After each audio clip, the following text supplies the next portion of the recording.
Good morning. I just wanted to give a word of encouragement for the people of God, for the followers of Jesus Christ, for those who love Him, who serve Him wholeheartedly, those who love Him for real, those who are not playing games with the Lord. Those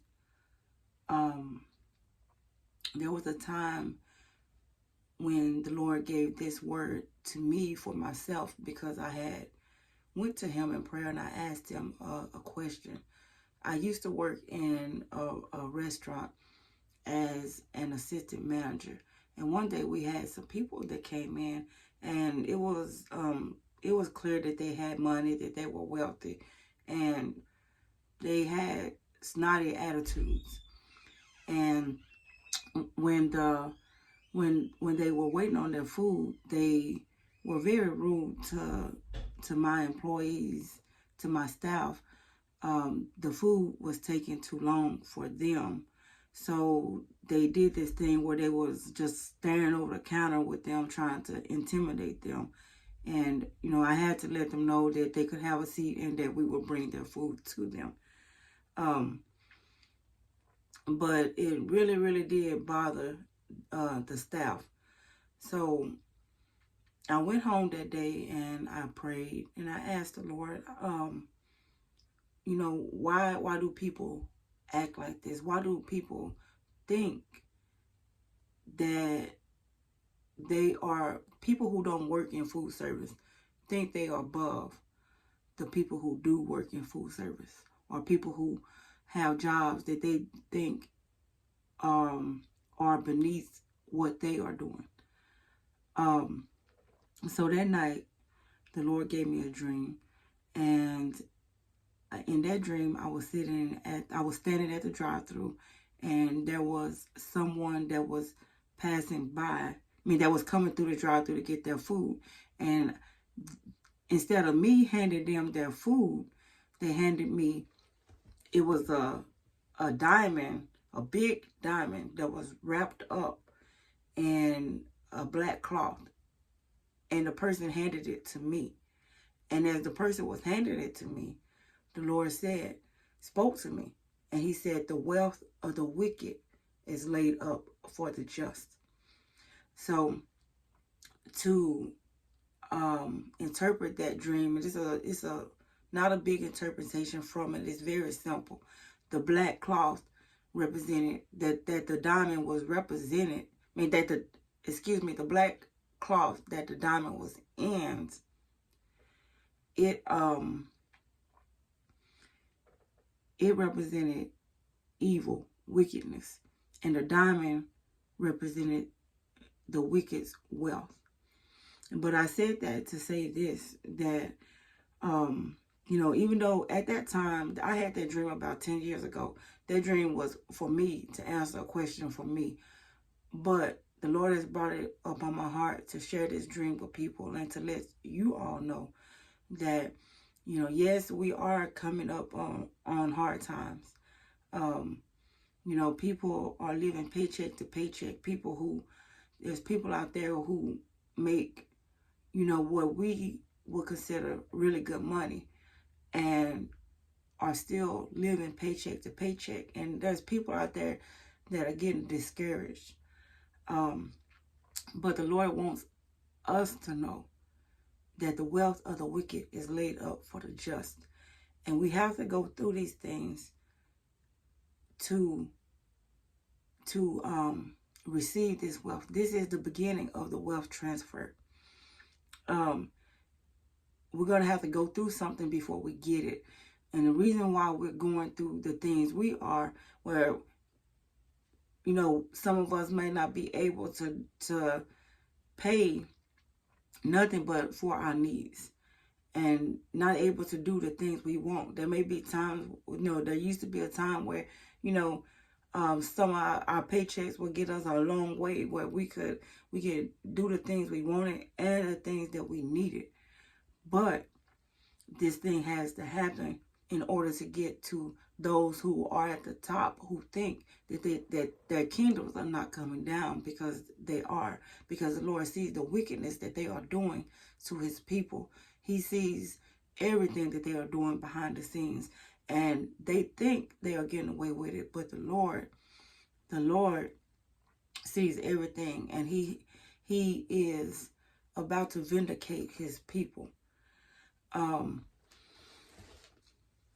So I said that to say this: the things that we're going through is going to get worse. It's going to get worse.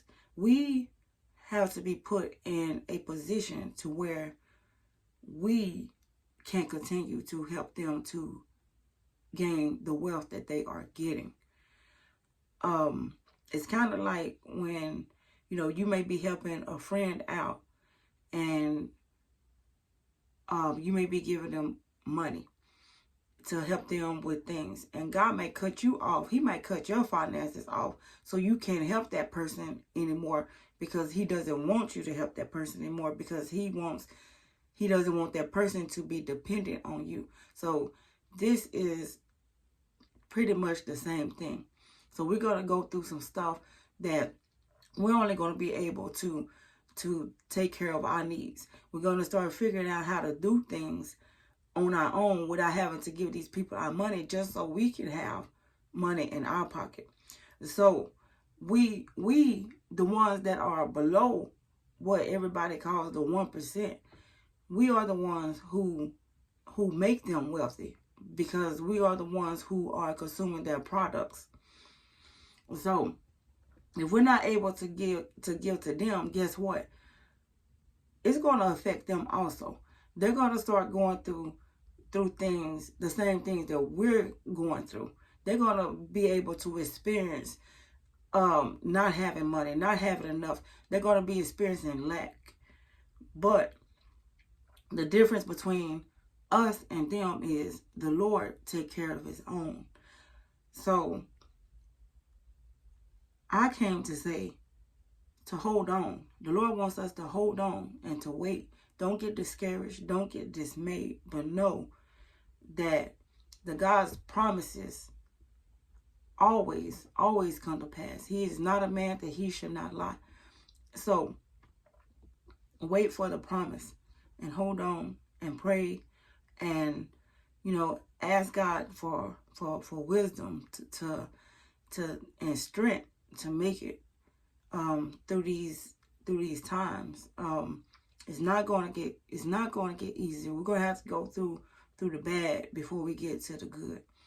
And we're going to have to keep our faith in God and know that God is still here. Some of us are questioning and asking the Lord where he is, but he's been here the whole time. The Lord, he'll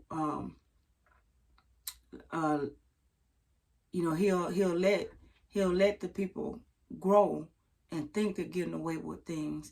And we see this many instances in the Bible. We see it with Cain and Abel.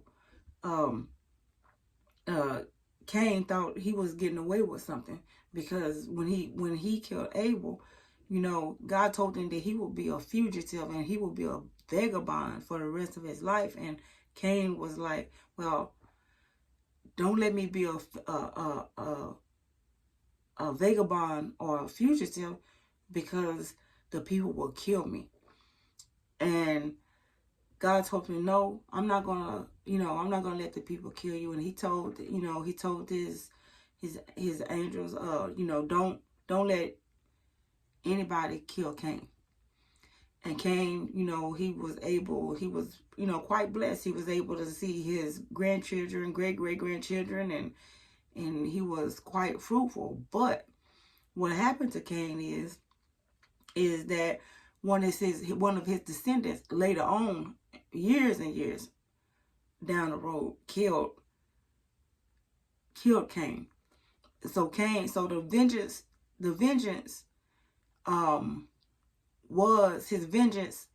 was given for Abel's death. So right when people think that they are at the top is when God will pull them down for the evil that they have done. So these people think that God, because their money is their God, they're running things right now. They think they are God. But God is about to show them, I'm God, and there is no one above me. So, people of God, those who love God, those who follow God for real, those who are not playing with God, be encouraged, because God sees and God knows. And remember, the wealth of the wicked is laid up for the just.